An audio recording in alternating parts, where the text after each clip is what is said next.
Alejandro Ramos, muy buenos días. Muy buenos días, Miguel Ángel. Gracias por acompañarnos. Usted firmó los convenios colectivos de ambas provincias siendo director general de Trabajo. La primera pregunta es obligada. ¿Es verdad que se paga más a los trabajadores de la provincia de Las Palmas que a los de Santa Cruz de Tenerife?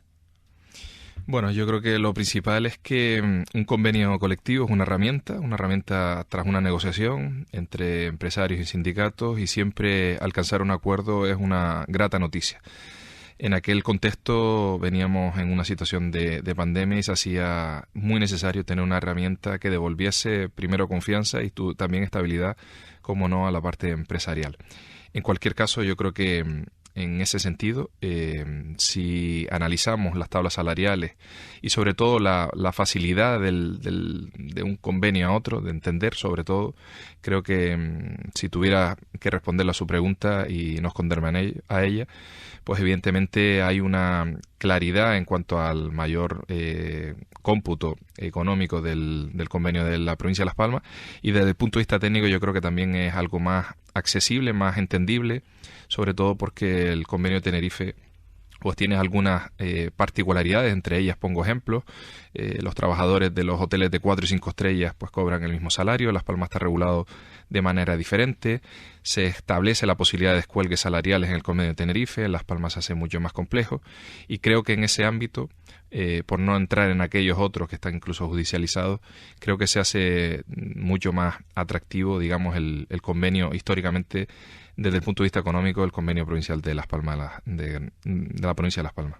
¿Y usted es partidario señor Ramos, de firmar convenios idénticos con unos mínimos y que luego cada hotel llegue a acuerdos puntuales con sus trabajadores? ¿O yo creo que si entramos en el error de firmar individualmente con trabajadores, entramos en la selva? Creo que, si tuviera que dar mi opinión, creo que el modelo ideal sería que no hubiese discriminación en ningún ámbito de Canarias. Ningún municipio tuviese, desde el punto de vista turístico, una merma en cuanto a las categorías de los hoteles, que todos tuviésemos convenios colectivos al alza. Estamos hablando de productividad, de reinvertir a la sociedad lo que factura los hoteles en cuanto a lo que reciban las familias.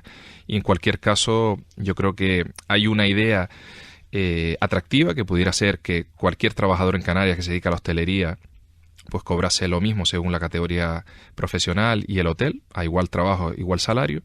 Pero a día de hoy existen dos convenios provinciales bien diferenciados, con dos realidades sindicales bien diferenciadas en ambas provincias y dos estructuras empresariales completamente diferenciadas. Por lo tanto, a día de hoy, ¿quién espera por el otro? Es decir, ¿quién espera desde la provincia de Las Palmas equiparar los salarios cuando se tienen que elevar en la provincia de Tenerife? Es una realidad utópica que ha quedado despejada porque los propios negociadores han querido negociar en convenios provinciales. Eso ha quedado absolutamente claro, y en esa negociación está en cada una de las provincias con las realidades completamente diferentes. Lo que sí es una realidad es que los trabajadores y las trabajadoras han llegado a un punto de hartazgo, que es la sensación que se traslada. Los sindicatos son parte de ello y entramos en una situación de huelga que se aproxima, fruto de un hartazgo nacido de lo que se ve que se está facturando, una época completamente de bonanza, post-COVID, después de unos esfuerzos económicos, y que después de esa situación, pues la realidad, al menos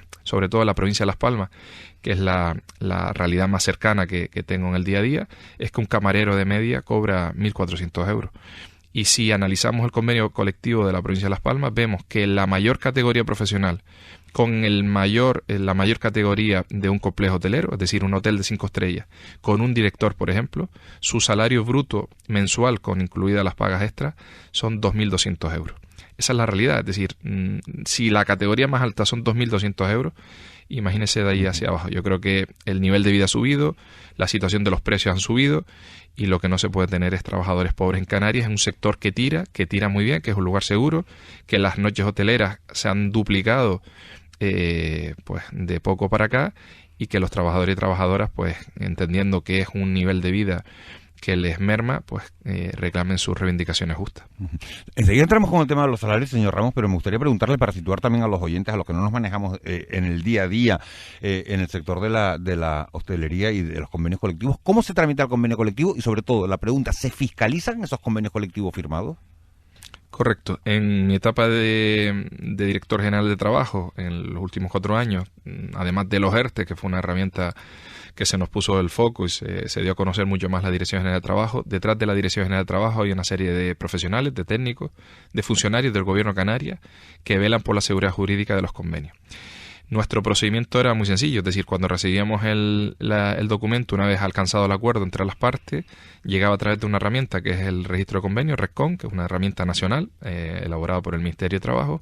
Una vez recibíamos el documento, además de nosotros fiscalizarlo y que cumpliese la legalidad vigente, cumplíamos un doble filtro y lo tramitábamos a cada dirección provincial de la Inspección de Trabajo. De tal manera que hubo algunos convenios que tuvieron que subsanarse en algunas cuestiones, en algunas lagunas, y tras esa doble fiscalización, esta vez por la Inspección de Trabajo, pues lo elevamos y lo mandamos a publicar al boletín correspondiente. Por lo tanto, los convenios colectivos de hostelería en ambas provincias han sido fiscalizados, pero eso no quiere decir que en algún momento pueda ser judicializado por algún sindicato que pueda establecerlo o algún afectado.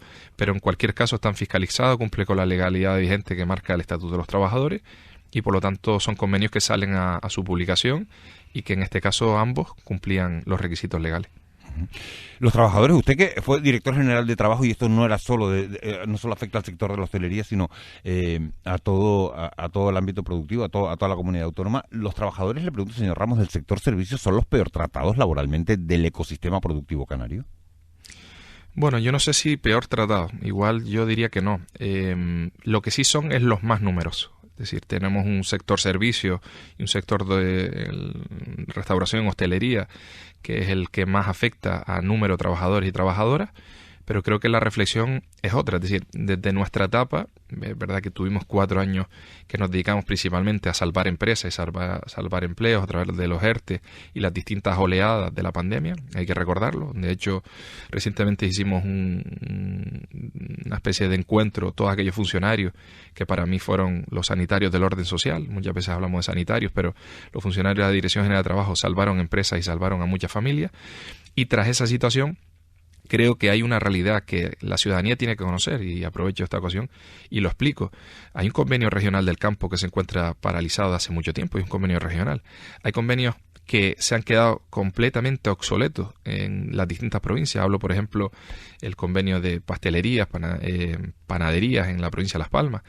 El salario mínimo interprofesional ha crecido a un ritmo muy vertiginoso, cuestión positiva que eleva los salarios y la capacidad de gasto a la familia, pero lo que ha conllevado es una falta de negociación e impulso de esos convenios colectivos, de tal manera que prácticamente antes, un convenio, por ejemplo, de la construcción, había una diferencia entre lo que era el SMI de cualquier trabajador que cobraba pues 600, 700 euros, a una diferencia mínima actualmente. Y eso pasa en todos los sectores. Creo que tiene que venir acompañado con un impulso a la negociación colectiva que se ha paralizado viendo cómo me hacen, digamos, los deberes, el incremento del SMI que me obliga. Y la negociación colectiva no solo debemos hablar de salarios, debemos hablar de condiciones también que se adapten a los nuevos tiempos, a la conciliación de la vida familiar, a la reducción de turnos partidos, a una dinámica mucho más justa porque tenemos problemas de movilidad entre las islas y un trabajador se pasa a lo mejor 2 horas en ir y a volver a su sur de la isla para ir a su puesto de trabajo. Creo que la negociación colectiva es una herramienta para adaptarnos a los nuevos tiempos y necesitamos, creo que la creatividad de aquellos negociadores para hacer mucho más atractivos los puestos de trabajo. Hablando de creatividad en las negociaciones, la patronal hotelera en Santa Cruz de Tenerife, Azotel, propuso ayer eliminar el complemento de incapacidad temporal, es decir, el 25% del salario real que las empresas pagan a los trabajadores de baja, mientras la Seguridad Social asume el 75% en caso de enfermedad común y accidente laboral a partir de los 21 días. A cambio, según han confirmado al hacer, proponen sumar 500 euros anuales al complemento para el transporte que cobran los empleados que sí están trabajando. ¿A usted qué le parece esta propuesta?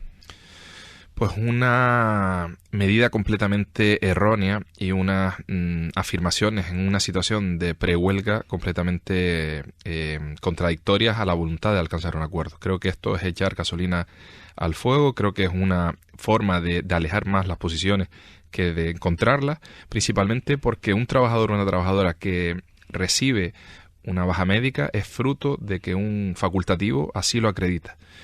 Y eso, cuestionar ese tipo de cuestiones o vincularlo a lo que es la productividad o no, creo que es un error en cuanto a analizar realmente la situación. A lo mejor tendremos que plantearnos por qué ese trabajador, esa trabajadora está de baja, si hay riesgos psicosociales, si hay cargas de trabajo, si hay estrés, o quizás es una medida de tan siquiera de llegar al final de mes, porque a lo mejor el transporte que le obliga a ir a su centro de trabajo le determina una imposibilidad económica de llegar. Todo este tema tenemos que cambiarlo. Si seguramente estamos hablando de condiciones más atractivas desde el punto de vista económico, sociales o adaptarlos, es decir, a lo mejor no somos capaces de adaptar por qué un trabajador falla. A lo mejor que tiene un hijo malo, a lo mejor tiene una enfermedad, a lo mejor en circunstancias deja un trabajo porque no puede cuidar a sus padres. La política de recursos humanos tiene que ir también a adaptarse a retener el talento y a creer en que aquellos trabajadores bien cualificados tenemos esa posibilidad. Entonces, entrar en ese debate de que premio a aquel que asiste a trabajar por el transporte, creo que tiene que ser todo lo contrario. Tiene que mantenerse las bajas sobre todo a los trabajadores porque así lo acreditan. Tenemos que ver qué productividad podemos conseguir en las empresas desde el punto de vista laboral, cambiando los recursos y las herramientas. Y por otro lado, el transporte tiene que ser una realidad porque tenemos una dificultad evidente en Las Palmas y en Tenerife, que muchos trabajadores pues todos los días padecen una cola al volver a su puesto de trabajo, y eso dificulta el atractivo a ir a las zonas turísticas a trabajar. Nos queda poco más de un minuto para terminar la entrevista, señor Ramos, pero me gustaría plantearle, al margen de esta propuesta, también se ha puesto sobre la mesa una subida global de los sueldos del 11,5% de aquí a 2029. Estaríamos hablando de un incremento del 4% este año, del 3% en 2026, el 2,5% en 2027 y el 2% en 2028. Antes hablaba usted del buen momento que atraviesa el sector turístico. ¿Con estas cifras usted firmaría con estos incrementos propuestos? Si estuviese evidentemente en la mesa de negociación empresarial, sí. Si estuviese desde el punto de vista sindical, no. Si analizamos la facturación, si analizamos el récord de beneficios, si analizamos el coste de una cama, es decir, recientemente estuve en el sur de Tenerife en relación por un congreso que asistí y se han elevado los precios de los hoteles, pero no se han elevado a la misma proporción al nivel salarial de los trabajadores y trabajadoras. Yo creo que tenemos que ir a reparto de la riqueza, así lo dicen nuestros representantes políticos de las distintas formaciones. Creo que la sociedad y el hartazgo no es que no quieran que vengan más turistas, sino que no se está viendo que los ingresos del turismo repercutan en las zonas turísticas o repercuta en un mayor nivel de salario. Y pongo un ejemplo. Antes las familias, un matrimonio que trabajaba uno solo en la hostelería podía vivir cómodamente con sus hijos. Ahora igual necesitan 2 salarios de la hostelería, con dificultad de acceder a una vivienda. Ya no se convierten, digamos, pues entre comillas, en clase media, sino la dificultad de llegar a final de mes. Por lo tanto, no podemos tener trabajadores pobres. Alejandro Ramos, exdirector general de Trabajo del Gobierno de Canarias, el hombre que firmó los 2 convenios colectivos, tanto en Santa Cruz de Tenerife como en la provincia de Las Palmas. Muchísimas gracias por haber aportado luz a estas negociaciones. Muchas gracias por haber estado esta mañana en los micrófonos de Radio Club Tenerife. Un abrazo grande. Muchas gracias a ti, un abrazo.